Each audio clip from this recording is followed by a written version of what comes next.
इस वक्त दो और बड़ी खबरें आ रही हैं। बडगाम हमले में घायल एसपीओ रियाज अहमद शहीद हो गए हैं। आतंकियों ने उन्हें सुबह घर के बाहर गोली मारी थी। श्रीनगर अस्पताल में इलाज के दौरान उन्होंने दम तोड़ दिया है। तो उधर पुलवामा में कश्मीरी पंडित राहुल भट्ट की तहसील में घुसकर आतंकियों ने जान ले ली थी। हत्या के बाद जम्मू और तमाम शहरों में बवाल है।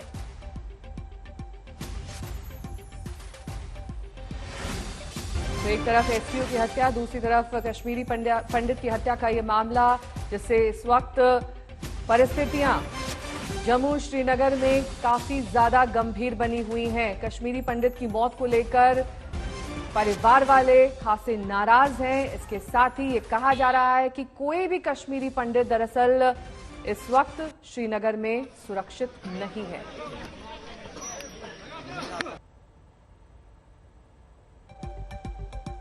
एसपीओ के घर के बाहर दूसरी घटना में उन्हें गोली मारी गई थी। उपचार के दौरान अब उन्होंने दम तोड़ दिया है। तो ये दो इंसिडेंट जो कश्मीर और जम्मू में हुए हैं, उससे वहां पर माहौल और परिस्थितियां काफी ज्यादा चिंताजनक बनी हुई हैं। बडगाम में राहुल भट्ट की हत्या, पूरे शहर में गम और अफसोस का माहौल। वहीं तहसील दफ्तर में घुसकर जिस तरीके से राहुल भट्ट को गोली मारी गई, उससे परिवार वाले बेहद आक्रोश में हैं। सुबह अंतिम यात्रा के दौरान, और ये देखिए बडगाम में किस तरीके से पुलिस प्रशासन इस वक्त मुस्तैद है। पुलिस बल की तैनाती भी वहां पर बढ़ाई गई है, माहौल को देखते हुए, परिस्थितियों को देखते हुए, जो कि काफी तनावपूर्ण बनी हुई है। कश्मीरी पंडित की वहां पर हत्या, राहुल भट्ट की दफ्तर के अंदर गोली मारकर हत्या कर दी गई। सड़कों पर उतर आए और आज सुनील जी भट्ट हमारे साथ, हमारे सहयोगी इस वक्त जुड़ चुके हैं। सुनील जी भट्ट, हम स्थिति देख रहे हैं क्योंकि बार बार ये भरोसा जताया जा रहा था कि कश्मीरी पंडित यहाँ सुरक्षित है, वो वापस आए, उनका यहाँ पे वास का प्रोग्राम रखा जाएगा, लेकिन बावजूद इसकी स्थितियां अनुकूल नहीं दिख रही हैं और अब लोग इसी बात को लेकर विरोध करते हुए सड़कों पर।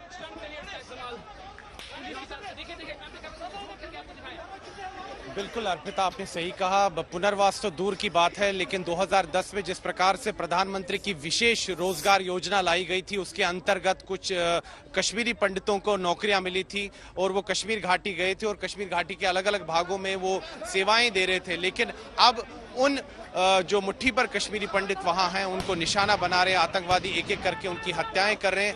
और कल भी हमने देखा कि किस प्रकार मध्य कश्मीर के बडगाम जिले के चाडूरा तहसील दफ्तर के अंदर राहुल भट्ट, जहां वो कार्यरत थे, दफ्तर के अंदर घुसकर आतंकवादी गए और उन्हें नाम लेकर पूछा कि राहुल भट्ट कौन है। जैसे ही उनको बताया कि राहुल भट्ट ये हैं, कुर्सी पर बैठे हुए थे राहुल भट्ट, उनको गोलियों से भून दिया गया और उन्होंने हत्या कर दी।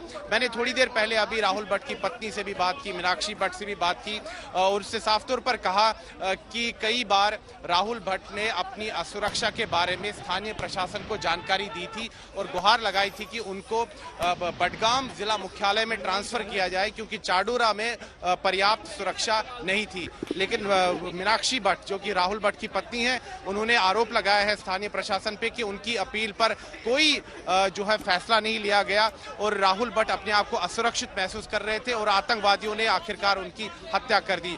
उनका कहना है कि सरकार को पूरी तरह से विफल हो चुकी है। मीनाक्षी भट्ट ने सीधा आरोप लगाया है सरकार पर। यहाँ पर आप देख सकते हैं कि उनके जम्मू निवास स्थान पर भी भारी संख्या में लोग आए हैं, जो कश्मीरी पंडित समुदाय के हैं, स्थानीय लोग भी यहाँ पर हैं और परिवार के प्रति वो अपनी संवेदना प्रकट कर रहे हैं। और हम यहाँ पर इन लोगों से बात करते हैं। जी, जिस प्रकार से लगातार कश्मीरी पंडितों को निशाना बना रहे हैं आतंकवादी, क्या समझते हैं आपकी सरकार की पूरी तरह से विफलता सामने दिखाई दे रही है? बिल्कुल, सरकार ने जो 2008 में जो पीएम पैकेज दिया था और कश्मीरी पंडितों को बलि का बकरा बनाने का जो कोशिश किया था, कहीं ना कहीं वो सफलता सरकार को मिल रही है। और पिछले कई सालों से और पिछले महीने से ये जो आतंकवादी गतिविधियां बढ़ी है कश्मीर में, कश्मीरी पंडितों को टारगेट किलिंग कर करके हर महीने या her with in few weeks Kashmiri हिंदुओं को मारा जा रहा है वहाँ पे। यह निर्मम हत्या और सही नहीं जाएगी। कश्मीरी कम्युनिटी पूरी अभी इन स्टेट ऑफ शॉक है और ये हम रिक्वेस्ट करेंगे सेंट्रल गवर्नमेंट को कि ये जो ट्रॉमा चल रहा है कश्मीरी कम्युनिटी का, इसको जल्द से जल्द खत्म कर दिया जाए। इस समय अगर प्रधानमंत्री नरेंद्र मोदी और देश के गृह मंत्री अमित शाह आपको सुन रहे हो, देख रहे हो, क्या कहेंगे आप? मैं सेंट्रल गवर्नमेंट मोदी जी और अमित शाह जी से यही कहना चाहूँगा कि जो पीएम पैकेज के एम्प्लॉयज़ है जिनको वहाँ पे पीएम पैकेज के थ्रू वहाँ पे भेजा गया, उनको जल्द से जल्द they should be send back to Jammu for the safety of their family. And लगता है इस समय माहौल वहाँ पर कश्मीरी पंडित समुदाय के जो है उपस्थिति उनके सर्वाइवल के लिए नहीं, बिल्कुल सर्वाइवल के लिए नहीं है, बिकॉज सिस्टम उनका है, सारा कुछ उनका है। उनके साथ हम वहाँ पे कश्मीर में अभी रह नहीं सकते, बिकॉज जो टेररिज्म है उनके डीएनए में घुसा हुआ है, और वहाँ पे कश्मीरी पंडितों की जो हत्याएं पिछले कई डेकेड से चल रही है, वो अभी भी चल रही है। इससे हम लोग ये अभी जो थॉट प्रोसेस है उनका खत्म नहीं हुआ, और terrorism exists very much there in Kashmir. तो अर्पिता, आपने सुना कि किस प्रकार से लोग यहाँ काफी गुस्से में हैं, आक्रोश है लोगों में, पीड़ा में है, और इनका यही कहना है कि जिस प्रकार से 2010 में जो विशेष रोजगार योजना लाई थी सरकार, उसके अंतर्गत सैकड़ों कश्मीरी पंडितों को कश्मीर घाटी ले जाया गया, उनको नौकरियां दी गई, लेकिन इनका कहना है कि वहां पर इस समय स्थिति उनके रहने लायक नहीं है। आतंकवादी बार बार उन्हें परेशान कर रहे हैं, उनको निशाना बना रहे हैं, और इनका कहना है कि वहां पर कई स्थानीय लोग भी हैं, हो सकता है खासतौर पर जिस प्रकार से राहुल भटकल जो चाडोरा तहसील दफ्तर में कार्यरत थे, कई लोगों का यह भी आरोप है कि हो सकता है दफ्तर के कई लोगों ने आतंकवादियों के साथ ये षड्यंत्र रचा हो, राहुल भट्ट की हत्या कर दी गई हो। लेकिन अर्पिता, इससे एक बड़ी बात सामने आ रही है कि सरकार एक तरफ से बड़े बड़े दावे करती है, संसद में बयान दिए जाते हैं कि इतने कश्मीरी पंडित लौट आए, लेकिन अगर वास्तविक तौर पर हम देखें तो कश्मीरी पंडित आज भी बलि का बकरा बन रहा है, उनकी हत्याएं हो रही हैं, समुदाय काफी असुरक्षित। भट्ट लौटेंगे आपके पास, इस बीच सुना देते हैं मीनाक्षी भट्ट जिनसे आपने बातचीत की है कुछ देर पहले, क्या कह रही हो?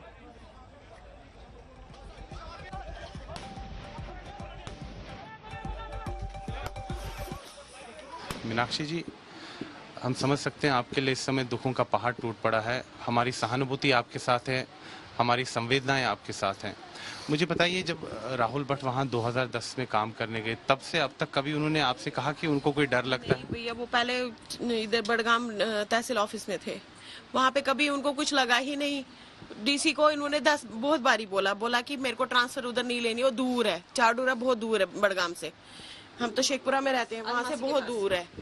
वो उसने पता नहीं कौन सी जिद निकाली, उसने 2 साल से उसकी ट्रांसफर ही नहीं की वापस वहाँ से, डीसी बड़गाम ने और एसीआर ने, जो नया एसीआर है, उसने पहले भी बोला था उनको कि मेरे को यहाँ से थोड़ा डीसी ऑफिस लाओ। जब पिछली बार उसके वो जो 2 मारे थे टीचर्स, तब हम फिर आए थे, मैंने इसको बोला था हम नहीं जाएंगे, मगर उसने नहीं माना, बोला मेरे को ड्यूटी जाना है। उन दिनों भी उनको बोला था इनको डीसी ऑफिस में ही रखो, वहां तब भी सेफ्टी है। इधर एक गार्ड नहीं था इसको बाहर, भैया कितने लोग उसके पास आते थे, सर के ऊपर से लोग होते थे, कोई सुरक्षा नहीं थी वहाँ, कोई कुछ भी नहीं। एसडीएम ऑफिस साथ है, कोई एक गार्ड नहीं था बाहर जो चेक करता। इनके पास रिवॉल्वर थी, 3 बंदे थे, क्या सुनने में आया 3 बंदे थे। 3 बंदों के पीछे पूछा राहुल भट्ट कौन है, अच्छा नाम पूछ के गोली शूट किया। वो अपनी चेयर पे बैठा था, अपनी ही चेयर पे शूट किया उसको, भैया हिलने का भी मौका नहीं दिया। उसके पास लोग बहुत आते थे। तो मीनाक्षी जी, क्या लगता है आपको कि दफ्तर के अंदर भी कोई ऐसा व्यक्ति हो सकता है जिसने आतंकवादियों के साथ षड्यंत्र रचा? वो जब तक कोई अंदर का नहीं होगा तब तक कैसे पता चलेगा कि कौन किसी ने किया।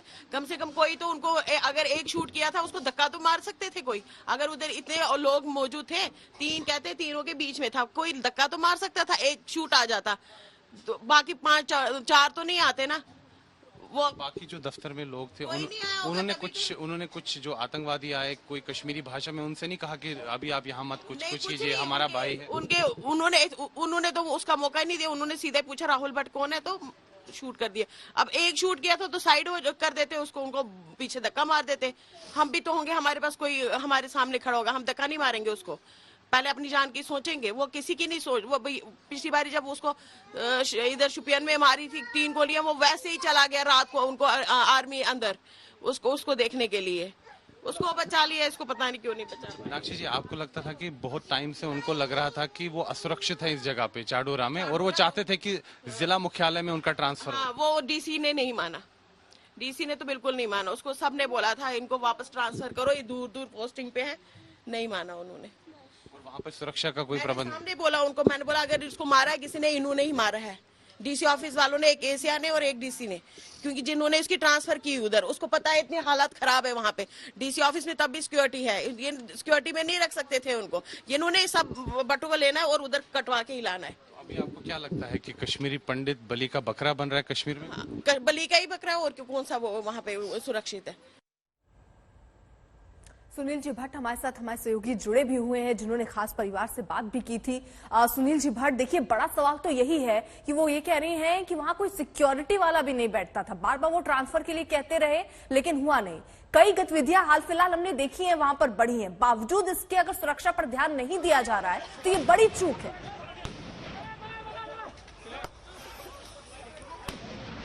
बिल्कुल अर्पिता, आपने सही कहा कि सुरक्षा की तो चूक है ही। और जिस प्रकार से मीनाक्षी भट्ट ने जो हमारे साथ बातचीत की राहुल भट्ट की पत्नी ने, और उन्होंने साफ तौर पर कहा कि कई बार वो जो स्थानीय प्रशासन है उनसे गुहार लगा चुके थे राहुल भट्ट की उनकी ट्रांसफर की जाए बड़गाम जिला मुख्यालय में, लेकिन स्थानीय प्रशासन ने उनकी सुध नहीं ली। वो काफी अपने आप को असुरक्षित महसूस कर रहे थे चाडोरा में, और बार बार गुहार लगाने के बावजूद भी उनका ट्रांसफर नहीं हो रहा था। और आखिरकार आतंकवादियों ने उनकी हत्या कर दी। और परिवार का यही कहना है कि कहीं ना कहीं स्थानीय प्रशासन की अनदेखी रही और सरकार पूरी तरह से विफल रही है कश्मीरी पंडित समुदाय के लोगों को सुरक्षा देने में। और खासतौर पर 2010 से जो कश्मीरी पंडित कश्मीर घाटी गए हैं, कुछ सैकड़ों कश्मीरी पंडित गए हैं जिनको नौकरियां वहां पर मिली। लौटेंगे आपके पास, नजर बनाए रखिएगा सुनील जी भट्ट, क्योंकि ये बड़ी घटना जो कि वहां बडगाम में हुई है जिसे लेकर लोगों में जमकर आक्रोश देखा जा रहा है।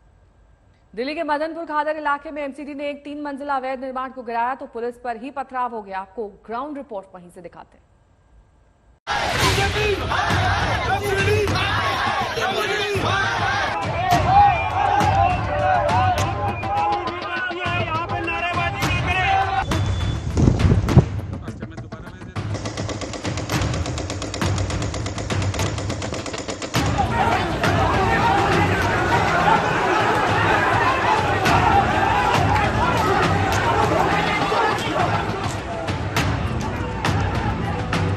देखिए एक बार फिर स्थिति को यहाँ पर जो लोग यहाँ पर विरोध कर रहे हैं उनको यहाँ पर डिटेन करने की कोशिश। पहले अवैध निर्माण करेंगे,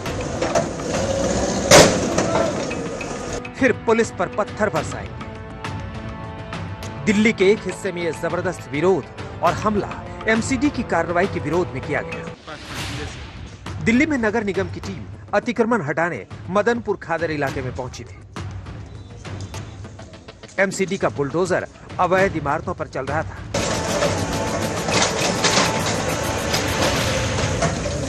और एक एक करके बिल्डिंगों को मदनपुर खादर इलाके में तोड़ के गिराया जा रहा है। एक बिल्डिंग इसी 6 मंजिला बिल्डिंग के ठीक बगल वाली बिल्डिंग एक 3 मंजिला बिल्डिंग थी जिसको जमींदोज कर दिया गया है, जिसे बुलडोजर्स ने तोड़ के गिरा दिया है। ध्यान देने वाली बात यह है कि बीजेपी की एमसीडी दावा कर रही है कि वो इलीगल एनक्रोचमेंट्स के ऊपर एक्शन ले रहे हैं, वहीं दूसरी तरफ आम आदमी पार्टी सवाल खड़ा कर रही है कि आखिरकार गरीबों को क्यों परेशान किया जा रहा है। 3 मंजिला इमारत पर जैसे ही एमसीडी का बुलडोजर चलने की खबर आई, फौरन आम आदमी पार्टी के विधायक अमानतुल्लाह खान मौके पर आ गए। पहले औरतों और नौजवानों के साथ अमानतुल्लाह खान धरने पर बैठे और एमसीडी पर आरोप लगाने लगे। ये गरीबों के मकान तोड़ रहे हैं, इलीगल काम तो ये कर रहे हैं, मैं तो कर नहीं रहा। अब ये गरीब देखो ना इनकी हालत, ये डर का माहौल से पैदा कर रहे हैं। 50 नोटिस दिए, जो 5 लाख रुपए इनको दे देता है उसका छोड़ देते। और ये तो हिंदू मुसलमान भी नहीं है, यहाँ तो इन्हीं का बीजेपी का पार्षद है। यहाँ तो सारे देखो हिंदू बहनें भी हैं, हिंदू भाई भी हैं, सब कुछ है, मुसलमान भी हैं। ये तो सिर्फ डर का माहौल पैदा कर रहे हैं, हिंदू मुसलमान नहीं।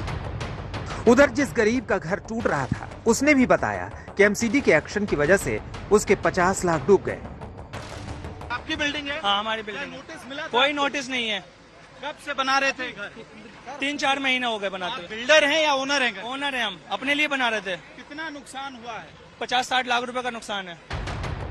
मदनपुर खादर का ये इलाका अवैध रिहायश है, लेकिन यहाँ 3 मंजिला से लेकर 6 मंजिला तक इमारतें बनाई जा रही हैं। और जब एमसीडी ने उन्हें तोड़ना शुरू किया तो भीड़ ने पुलिस पर हमला कर दिया।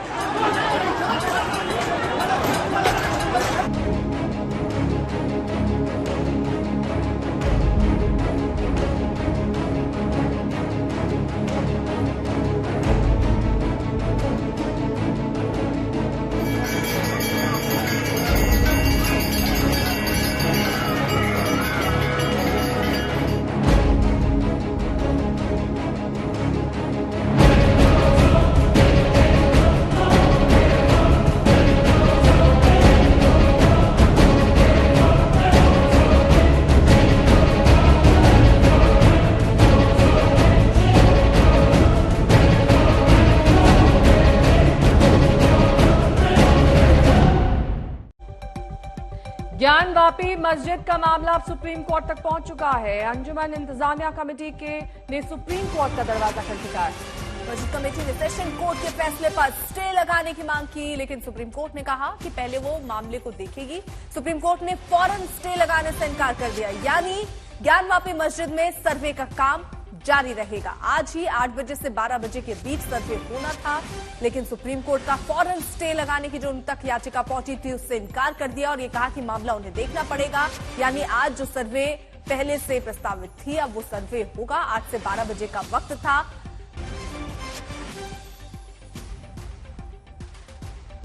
अभिषेक मिश्रा मेरे सहयोगी और संजय शर्मा जानकारी के साथ जुड़ गए हैं। संजय, सबसे पहले तो ये बताइए कोर्ट ने क्या कुछ कहा है? कोर्ट में आज जैसे ही कार्रवाई शुरू हुई वैसे ही हुजैफा अहमदी यानी अंजुमन इंतजामिया मसाजिद कमेटी की तरफ से पेश हुई और उन्होंने मेंशन करते हुए मामले को ये बताया कि लोअर कोर्ट ने यानी सत्र अदालत ने जो आदेश दिया है उसके खिलाफ उनको चुनौती दी और उन्होंने कहा कि इस पर रोक लगाई जाए, क्योंकि इस पर उन्हें पूरी तरह से सुना नहीं गया। एक तरफा आदेश है। सुप्रीम कोर्ट इस समय यथास्थिति बरकरार रखने का आदेश नहीं दिया जा सकता है।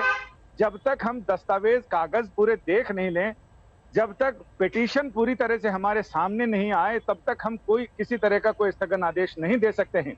इस पर कोर्ट ने कहा कि आप पिटीशन फाइल कीजिए, पिटीशन जब हमारे सामने आएगी तब हम जल्दी से जल्दी उस पर सुनवाई करेंगे।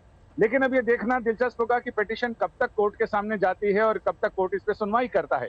वैसे शनिवार रविवार को छुट्टी का दिन है, हो सकता है कि इसकी अर्जेंसी बताते हुए गुहार लगाई जाए कोर्ट से कि पिटीशन फाइल हो गई है, कोर्ट छुट्टी के समय रात को या शनिवार को या रविवार को इस मामले की सुनवाई करे।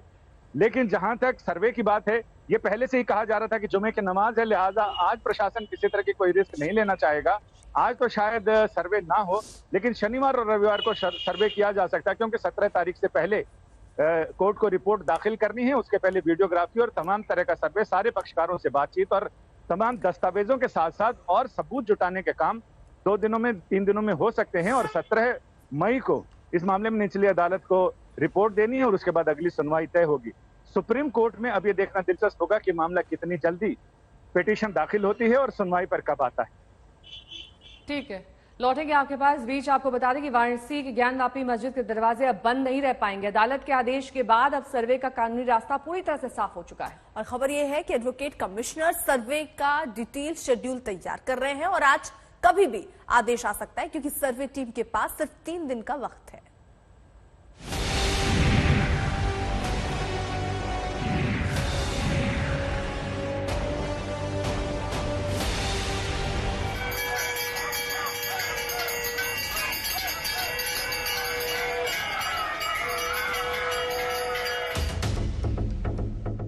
ज्ञानवापी मस्जिद का दरवाजा अब पूरी तरह खुल चुका है।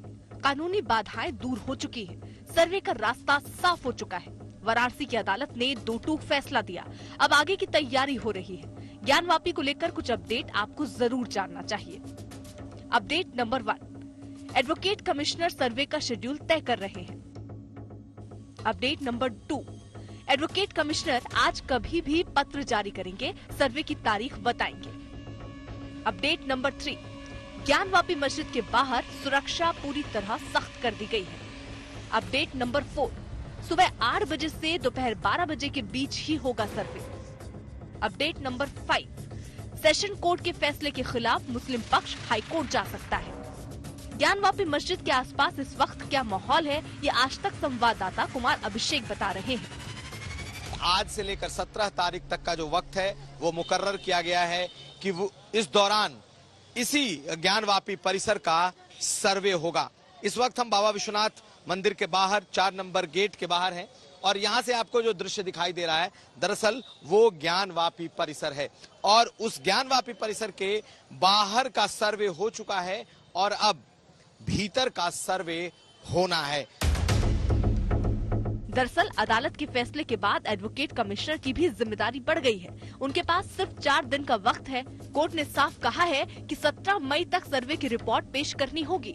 कोर्ट कमिश्नर फोटो लेने और वीडियोग्राफी करने के लिए स्वतंत्र होंगे। अगर विरोध होता है तो उसके खिलाफ दंडात्मक कार्रवाई की जाए। जिला प्रशासन का ये अधिकार होगा कि अगर मस्जिद का ताला बंद है तो ताला खुलवाकर या ताला तोड़वाकर सर्वे की कार्रवाई की जाए। सर्वे करवाने की व्यक्तिगत जिम्मेदारी जिला मजिस्ट्रेट और पुलिस कमिश्नर की होगी। उत्तर प्रदेश डीजीपी और मुख्य सचिव को भी निर्देश है कि वो कार्रवाई की निगरानी करें। अभी 2 लोग नियुक्त हुए हैं, अब उनसे बात करने के बाद ही कोई डेट डिसाइड होगी। 17 तारीख का देना है आप लोग का, और कल परसों में हो सकता है माने? अब बात करने के बाद ही बता पाऊंगा। टाइमिंग्स 3 से रहेंगी या सुबह 8 वाला रहेगा? न्यायालय ने टाइम निश्चित किया हुआ है। सुबह 8 से 12। 8 से 12। तो आप एक दिन में हो पाएगा या फिर कंटिन्यू करना पड़ेगा? अगर टाइमली 8 बजे शुरू हो गया तो संभवतः 2 दिन में खत्म हो जाना चाहिए। 2 दिन में तो उम्मीद करेंगे हम कि 1-2 दिन बाद हम देख सकते हैं सर्वे होते हैं। हाँ, उम्मीद किया जा सकता है। कोर्ट का आदेश खुद में ये बताने को काफी है कि अदालत का इरादा क्या है। अब किसी किस्म के किंतु परंतु की कोई गुंजाइश नहीं बची है। कुमार अभिषेक, वाराणसी, आज तक। इस पूरे मामले पर जानकारी देने के लिए अर्पिता हमारे साथ अभिषेक मिश्रा लगातार जुड़े हुए हैं। और अभिषेक, देखिए आज कोर्ट तक ये मामला पहुंच चुका है। हालांकि 8 से 12 बजे तक का वक्त तय किया गया था, लेकिन जुमे को देखते हुए और कोर्ट में अर्जी दाखिल करी गई उसे देखते हुए अब नया वक्त तय किया जाएगा। इस नए वक्त के बारे में कितना समय लग सकता है, कब तक डिटेल आ सकती है? देखिए बिल्कुल नेहा, आज उम्मीद की जा रही है कि जो तारीख है जिस दिन ये सर्वे होगा वो सामने आ जाएगी और उम्मीद ये है कि कल ये सर्वे हो सकता है। 8 से 12 बजे का समय मुकर्रर किया है कोर्ट ने, उसी समय पर किया जाएगा। और इसको लेकर के जो शेड्यूलिंग है, किस समय, चूंकि सर्वे के दौरान प्रशासन की मुस्तैदी रहेगी यहाँ पर और किस तरीके से कोर्ट कमिश्नर से कराना चाहते हैं उस पर लगातार मंथन हुआ है। और इसकी जो तारीख है यानी कि उसका जो पत्र है वो आज उम्मीद है कि दोपहर बाद तक जारी हो सकता है और उसमें हमें ये साफ हो जाएगा कि कल अगर सर्वे होता है तो किस तरीके से किया जाएगा। वहीं दूसरी तरफ आज की अगर मैं आपको तस्वीर दिखाऊं तो जुमे की नमाज का समय होने वाला है, लेकिन आज तस्वीर जो है वो काफी शांत है। जिस तरीके से रोज गहमा गहमी रहती है उसी तरीके का माहौल है। श्रद्धालु आ रहे हैं, एक तरफ से जा रहे हैं। सुरक्षा के इंतजाम है, बैरिकेड पहले भी किया गया था, अभी भी यथोस्थिति यहाँ पर बनी हुई है। पुलिस प्रशासन की मौजूदगी है और साथ ही साथ में चूंकि आज नमाज का समय है तो जब नमाजी यहाँ पर आएंगे तो उस समय किसी भी तरह की दिक्कत ना हो, इस बात का भी ध्यान रखा जा रहा है। जहां तक सर्वे की बात है वो हमको लगता है कि कल ही हो पाएगा, क्योंकि आज जिस तरह की स्थिति बनी थी और मुस्लिम पक्ष की सुप्रीम कोर्ट भी चला गया है, तो ऐसे में आज की कार्रवाई में सर्वेक्षण का जो समय है वो तो लगभग पूरा होने को आ गया है। तो ऐसे में कल का ही दिन बचता है जब सर्वेक्षण होगा। कोर्ट कमिश्नर अपनी कार्रवाई को कर रहे हैं और प्रशासन की तरफ से चूंकि कोर्ट ने भी साफ कर दिया है कि किसी भी तरह का विरोध नहीं होना चाहिए और अगर विरोध होता है तो उसके खिलाफ कार्रवाई करना भी प्रशासन के हाथ में है। तो ऐसे में इंतजार है कि जल्द वो तारीख सामने आए और इस पर कार्रवाई शुरू हो। ठीक है, आप नजर बनाए रखिए, पल पल की अपडेट हम आपसे लेते रहेंगे। तो हमने आपको ज्ञानवापी मस्जिद के बाहर का माहौल भी दिखाया और सर्वे का पूरा प्लान क्या है वो भी बताया। ये मामला बेहद संजीदा है, इसलिए सुरक्षा का पूरा इंतजाम जरूरी है। और ये मामला कितना संवेदनशील है इसका अंदाजा इसी बात से लगाया जा सकता है कि सर्वे का आदेश देने वाले जज भी खौफ में हैं। अपने आदेश में जज ने कहा कि उनके परिवार को उनकी सुरक्षा को लेकर काफी चिंता है।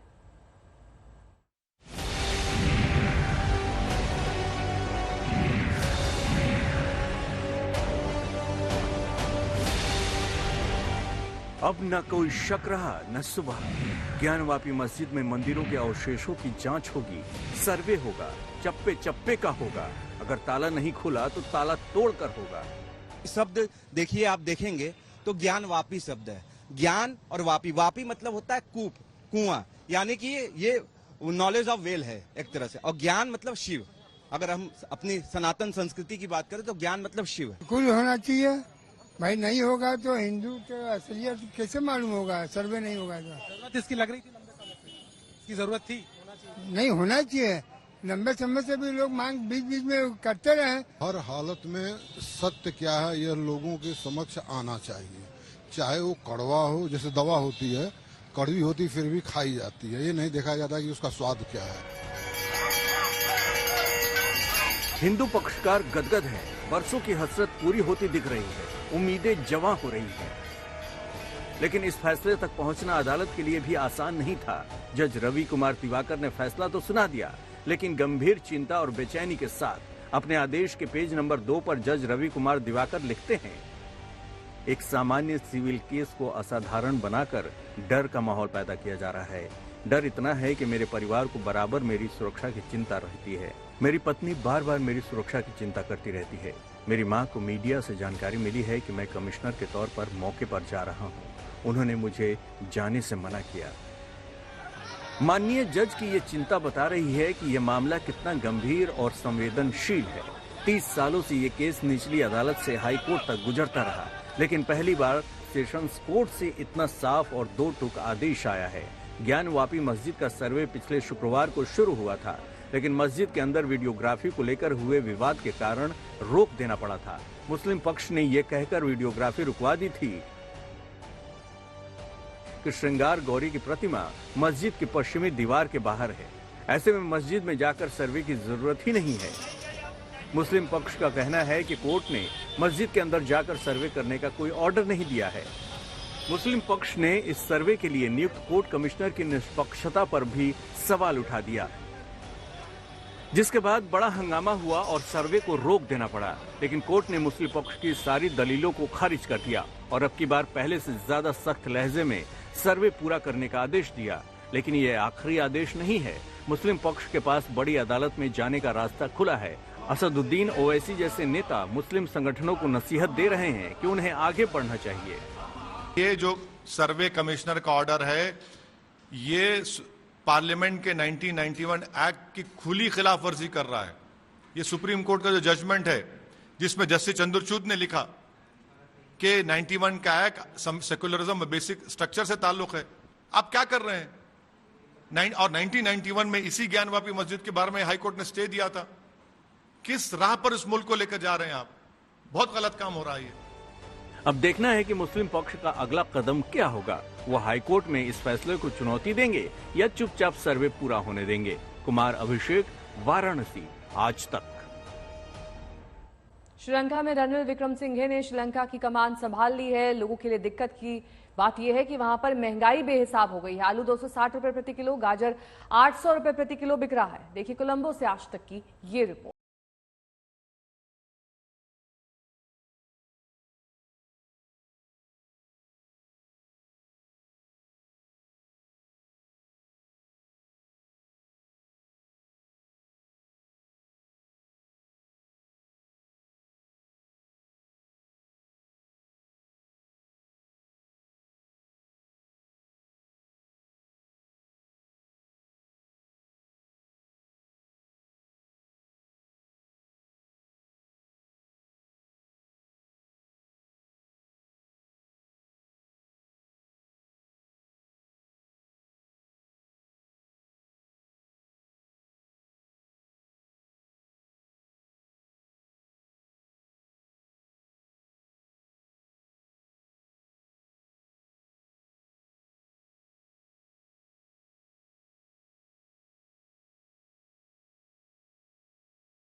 पहले 1 किलो में लेने था, अभी 250 ग्राम ओनली लेता है, क्योंकि पैसा के लिए बहुत मुश्किल है ना।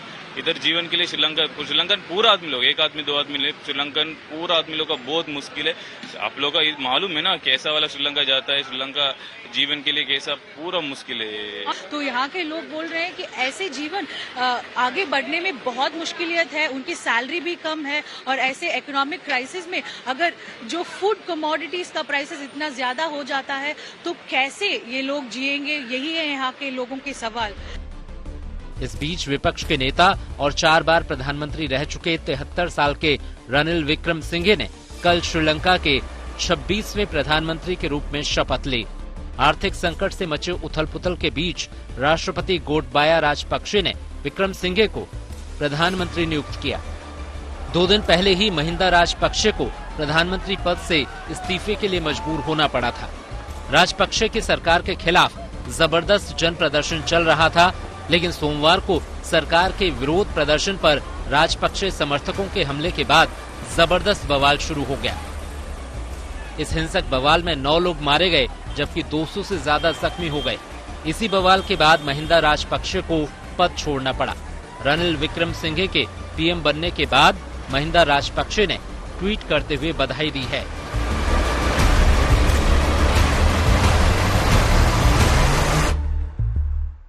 जानकारी ये कि पुलिस अधिकारियों की तरफ से कि कल सुबह से सर्वे का काम शुरू होगा। हालांकि उससे पहले मुस्लिम पक्ष ने सुप्रीम कोर्ट में याचिका दाखिल की थी इस पर स्टे लगाने के लिए, लेकिन सुप्रीम कोर्ट ने कहा कि पूरा मामला देखना होगा, अभी वो स्टे नहीं लगा सकते। 1 और 11 में हमारे साथ अभी के लिए बस इतना।